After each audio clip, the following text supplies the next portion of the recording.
6 Minute English. From bbclearningenglish.com. Hello, I'm Rob. Welcome to 6 Minute English. I'm joined today by Finn. Hello. Now, Finn, could you give us a smile, please? Okay. Say cheese. Hang on. Oh, Okay. You're going to take a picture of me Yep. with that smartphone. Well, hang on. Just let me comb my hair a bit. Finn, you Hang look on. fine. Don't worry It's not about quite it. right. Have you got Okay. a mirror? No, I haven't. Just hold it there, okay? All right. Hold it there. Nice. Okay, let's have a look. Right. I'm going to save that now. Okay, that's it. It's gone to the cloud. Oh, really? Yes, we'll be able to look at that later on my laptop. The cloud. You don't mean the one in the sky, of course. No. You mean the huge computers where companies like Apple, Facebook and Google store their users' pictures, videos and documents. You know, I'm a little suspicious about the cloud. Are you? Well, I just don't want lots of people looking at that picture. Mainly because my hair doesn't look quite right. You're so vain. Anyway, it's too late now. But you look fine, so you can share it with the world. Okay. Think about those poor celebrities who've had their nude pictures leaked online. Leaked. Now, this refers to pictures that were being kept hidden, being made available to the public. They were leaked to the public.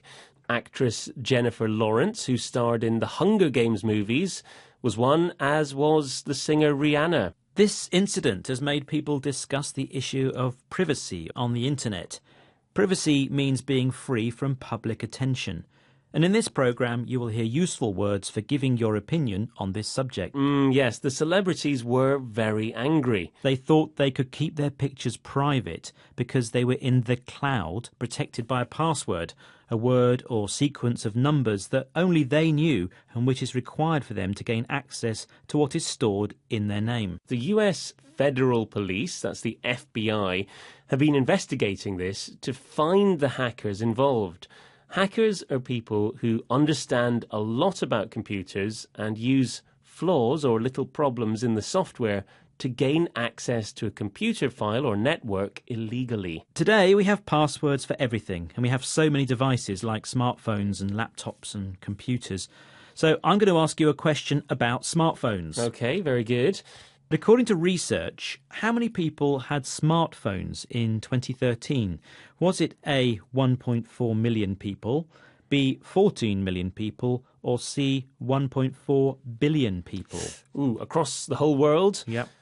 I think this has got to be C, 1.4 billion people. Well, you'll get the correct answer at the end of the programme. Right, let's talk more about privacy or privacy online. People are more and more concerned about it. Listen to the advice internet expert Oliver Crofton gives us. Which word does he use to describe how you have to be when putting things into the cloud? I think ultimately it's about being slightly savvy on what you put into the cloud.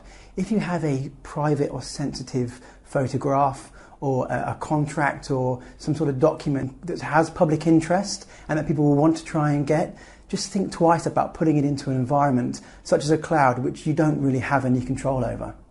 He says people have to be savvy. Now, that means well-informed and quite shrewd, thinking carefully about things. He advises us to be very careful before putting documents and pictures onto these websites owned by big corporations. Yes, because he says we don't have any control over their computers. You don't know how secure your documents are. Yeah, Rob, I can see why people are suspicious of these things. OK, well, let's hear what the BBC technology correspondent Rory Kethlin-Jones has to say. Well, Rory explains how some cloud companies are offering to make the cloud more secure. Which word does he use to describe this kind of security process? And it also means identification of the user.